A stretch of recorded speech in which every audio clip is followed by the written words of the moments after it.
Welcome back to the program. Kenya's President-elect Uhuru Kenyatta has made a passionate appeal to opposition supporters to extend their hand of friendship. He stated that he will not hesitate, however, to use constitutional means if the opposition continues to protest Tuesday's election result. Mr. Kenyatta also urged police to show restraint, but said the government will not allow the loss of lives or destruction of property. Mr. Kenyatta defeated his rival Raila Odinga, taking 54% of the vote, but the opposition has called the result a fraud.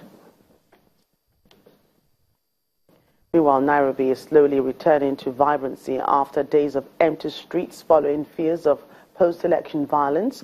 This comes as the opposition called for a stay away from work in protest over the result of the last week's election. Roads have begun to fill up with cars and pedestrians are lining the streets again as people go about their businesses. Take a look. Kenyans resumed for work after ignoring a call for opposition leader Raila Odinga for people to stay at home. On strike, thousands streamed to Nairobi days after the Electoral Commission announced the election results, which confirmed a win for incumbent President Uhuru Kenyatta. On Sunday, Odinga called for a strike to support his claim to the presidency, accusing the ruling party of spilling the blood of innocent people as he brushed off growing pressure to concede election defeat. However, many Kenyans didn't agree with the National Super Alliance leaders' call for boycott and said they wanted life to move on. I support NASA, but my part, all I did was I was supposed to vote, and the rest I leave it to the politicians, because if I was to boycott work today, those guys don't pay my bills. In Kenya's opposition stronghold, Kisumu, many others heeded the strike call in protest of the August 8th polls. Many shops remained closed, although the main market of Kisumu, a city that has seen violent clashes between police and protesters calling for Kenyatta to step down, bubbles with activity.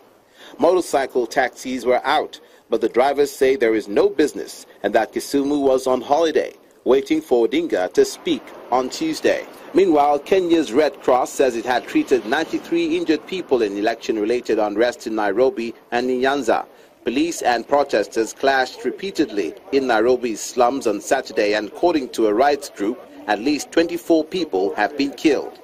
The Election Commission on Friday declared Kenyatta the winner of the presidential poll by 1.4 million votes. International observers say Tuesday's vote was largely fair, and a parallel tally by domestic monitors supported the outcome.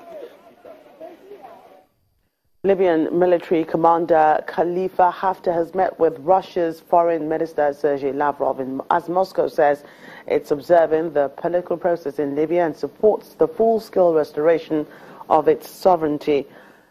Late last month, Commander Haftar and Libya's Prime Minister Fayez al-Sarraj committed during talks in France to a conditional ceasefire, but an Italian naval mission aimed to help the country curb migrant flows fuel tension this month. The Libyan National Army controls much of eastern and southern Libya, rejecting a UN-backed government in Tripoli. The government struggles to assert authority over an array of army factions, which have been competing for control since the 2011 fall of Muammar Gaddafi. The head of the UN-backed government visited Moscow in March, and the Kremlin said then that it wanted to help repair the damage it says had been done by Western involvement in the country.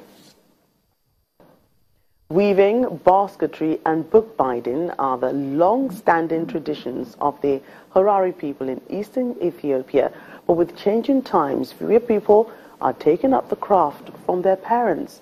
To help protect and promote the Harari cultural heritage, the Navida Vocational Training Center has opened up its doors with the aim of training the younger Harari generation on the craftsmanship of their grandparents. City Harar has been the center of Islamic culture since it was founded in the 7th century. In the 16th century, a 4-meter-high protective wall around the city was built, pierced by 5 gates. Harar hosts a population of about 240,000 residents. The city started to expand out of its original wall after 1882 and is now surrounded by modern buildings. The people of Harar pride themselves in making traditional crafts out of reeds and colorful thread. The basketry includes over 30 different disjoints, which range from functional items like baskets and food containers to wall decorations and hats. The Navida Vocational Training Center, started in 2015, holds classes for young women who learn how to make Harari handicraft. The program wants to preserve Harari handicraft that are at risk of disappearing as few young people take up the traditional craft in recent years. The students learn woodwork, sewing, as well as embroidery.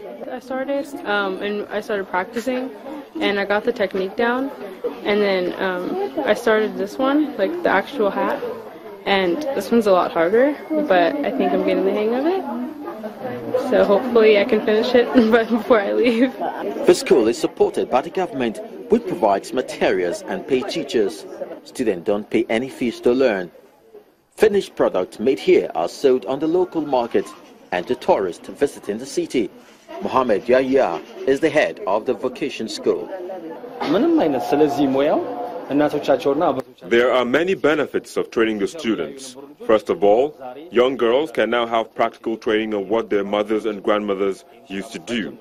Beyond the practical training, graduates are now showing the intention to sell their products on the market, as there is a huge demand for these products because the Harari people have a big interest in promoting their culture.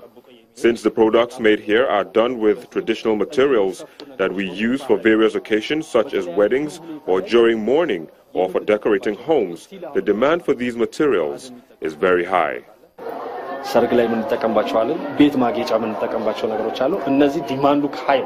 Ethiopia is the second oldest Christian country on earth and also possesses treasures from Muslim kingdoms, which the government hopes will help draw more travelers interested in faith and in learning about the country's rich cultural heritage. That's Network Africa. Thank you so much for watching. I'm Joka Rogers.